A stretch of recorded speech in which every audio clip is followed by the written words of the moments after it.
In one of my earlier videos, I talked about how I purchased a Mac Studio and what all issues I faced while setting it up. In that video, I promised that I will talk about how I expose this Mac Studio on the network so I can access it from anywhere. This is that video. In this video, I'll talk about the network setup, and I'll also talk about how I use this machine on day-to-day basis. But I wouldn't stop right there. I basically went on to purchase more local hardware, and I'm currently running a 284 billion parameter models locally on this machine. I'll tell you how I set that up. Hello and welcome. I'm Pranjal. I love technology and I'm currently tinkering with AI. I experiment with both local and remote models, and in my videos, I love to share that knowledge I gain by doing those experiments. Okay, so let's get into this video. Before I go deeper into the video, let me do a little bit of recap from the last video. So I purchased a Mac M3 Ultra, 256 gigs of RAM, a unified memory I should call it, in August, September last year sometime, right? I had an issue with UPS plug gocha, which was there, and then I set up Ollama and had 5 different models and more models coming in, set up on that machine. So that video is already there. I'll link it up on this video so that you can go back and watch it if you've not. Now getting into the good part. So on the last video, I had said I'll expose how I set up the network for that Mac Studio so that I can access it locally as well as on the internet, because I have a lot of workload on my servers which are on the cloud, and they needed access to the models which were running on Mac Studio. So the first problem was how to expose the models that were running on Mac Studio to the cloud servers and across so that I can access it from anywhere. The second problem was that the Mac Studio that I had needed to be accessible to me, not only the models, but if I'm not available in the same LAN, in the same local area network, I should be able to access that machine even remotely. So those were two very different kind of problems and needed two very different kind of solutions as well. So going back to the first problem, where I wanted to expose Ollama or the other MLX models that I had sitting on my Mac Studio to the servers that were on the cloud. The solution was not very complex. So what I ended up doing was I would set up a SSH tunnel from my Mac Studio onto the cloud server. So that way, the Ollama or the MLX models that were running on ports were available on the server, one of the cloud servers. On that cloud server, I set up LiteLLM proxy. So LiteLLM would read those models from that port and then make it available to the users who had access to that LiteLLM. So with LiteLLM, I was able to set up different tokens for other users or other servers. So that way I was able to track how and who is accessing the models. LiteLLM gives you OpenAI-compatible API, so it becomes very easy to expose the models like that way. And then the second problem was where I wanted to access this Mac Studio across via remote desktop or via SSH across wherever I was on the internet. So basically for that, the solution was very different. I did not do any port forwarding. I did not expose my Mac Studio over to internet. What I did was I used Tailscale. What Tailscale is a mesh VPN. So all your machines, basically my Mac or my phone and my Mac Studio or any other machine that I want to be able to remotely talk to each other, they get a unique IP on Tailscale, and then those machines behave as if they're on the same LAN. So that made it really easy for me to remote desktop into the Mac Studio and access it from anywhere, anytime. So those were the two solutions that I needed and kind of was able to accomplish. One was basically via LiteLLM web proxy for model access, and for remote desktop access, I used Tailscale. Now coming to the fun part, the 284 billion parameter model that I mentioned at the start of the video. So I was able to run DeepSeek V4 Flash on this Mac Studio. The model is 284 billion parameters, which translates into more than 500 GB kind of a model. but this Mac Studio only has 256 gigs of RAM. So basically, the full model would never fit on this machine.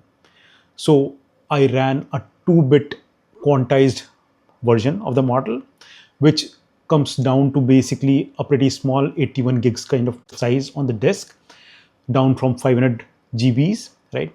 And this quantization was also a lot cleverer than normal quantization. So all the important layers, the shared experts and the routing, they stay full precision, but only the routed experts get squeezed down. So that was a special quantization that was created by Antares, the guy who created Redis. He did that quantization. So this model was not running on Ollama, or it was not running on Llama CPP. It was running on DS4.C, which was specially designed by him for Mac kind of hardware. So which is where we got lucky, and I was able to run it on the Mac Studio. So a model which is huge, which is 500 gigs plus, was able to be squeezed down to 81 gigs kind of disk size, and which I was able to run on my Mac Studio. And then what he did was he was able to kind of squeeze the KV cache into the SSD, so you wouldn't need a whole lot of RAM. So KV cache could work on SSD. So I got massive context without a huge RAM. So that's where the interesting part was, and the performance of the model was almost 35 to 37 tokens per second kind of generation, which is not too bad for such a huge model. So it was really fast, and it only consumed almost 92 gigs of memory on my system. So I've still got a tons of RAM sitting there with only 92 gigs kind of consumed. So the only thing that I kind of faced with the model was when the thinking was on, obviously a lot of tokens were consumed by thinking, so the model would become a lot slower. But what I realized was, with this model, when you have thinking mode off, it produces a lot better results compared to when the thinking mode is on. So I turned the thinking mode off, and I was able to use that model. It's a beautiful model which works really well on agentic tasks. So this has become a primary model for running my agentic workload, and that's where this Mac Studio is kind of the primary machine now for my agentic workloads. A lot of people ask me what's the real use of this AI, because all the big models, the best models, are on the cloud and they cannot run on this machine. So that's where the main point is. Basically, there are very interesting AI models which have got very good agentic capabilities. For example, DeepSeek Flash model that I just talked about, or Gemma 431B, or Quen models, the latest ones, 3.5 27B, or right, those are really capable agentic models. And what I do here is I run these models on this box, and then I use it for my agentic framework that I'm working on. So all of those agents end up using these local models, which do not actually require top of the line models.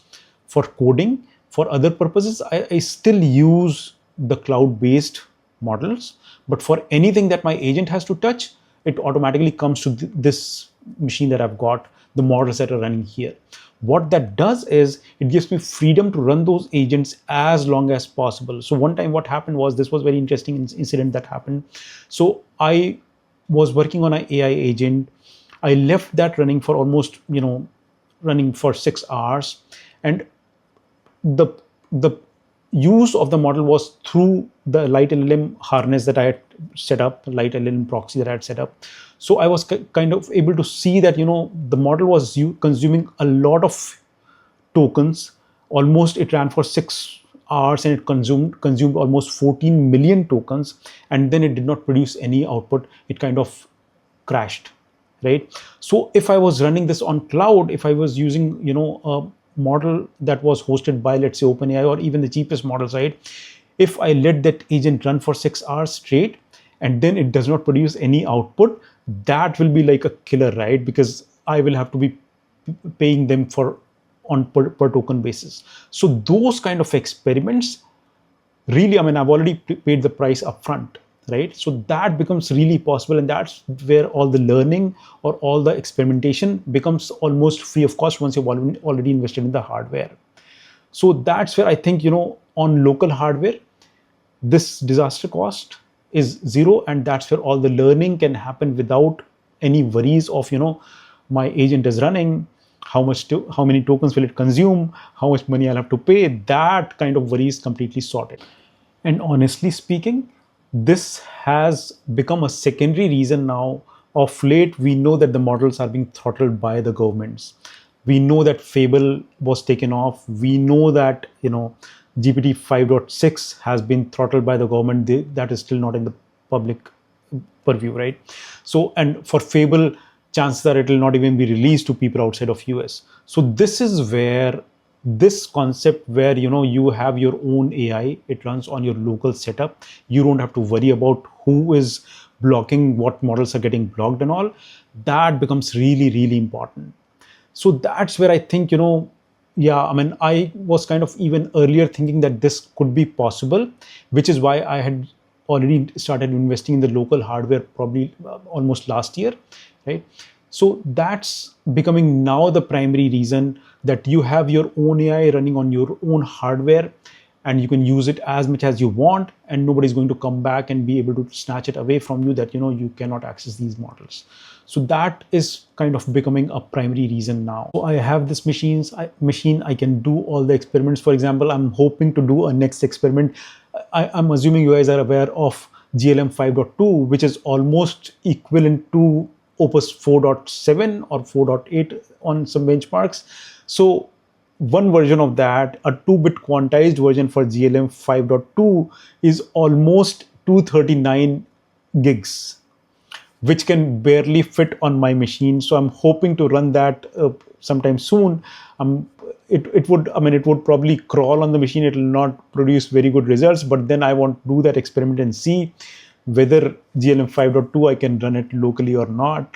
If at all possible, that will be like, it probably would only give me 5 to 7 tokens per second kind of output, but then it will be very interesting to watch frontier level intelligence running on a local machine, which, if everybody cuts off all the access to Opus and all Sonnet and GPT 5.6, I could do a slower inference, but at least I'll have almost frontier level intelligence running locally on my box. So yeah, that's the experiment I have in mind. I'll hopefully do it very soon. Along with the previously stated reasons where, I could run my models locally, I can do infinite experiments, I could basically not be throttled by the government on the models.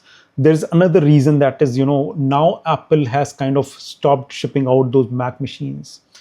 Earlier, they had kind of given up on Mac Pro in favor of Mac Studio. So Mac Pro was phased out and Mac Studio became their frontline.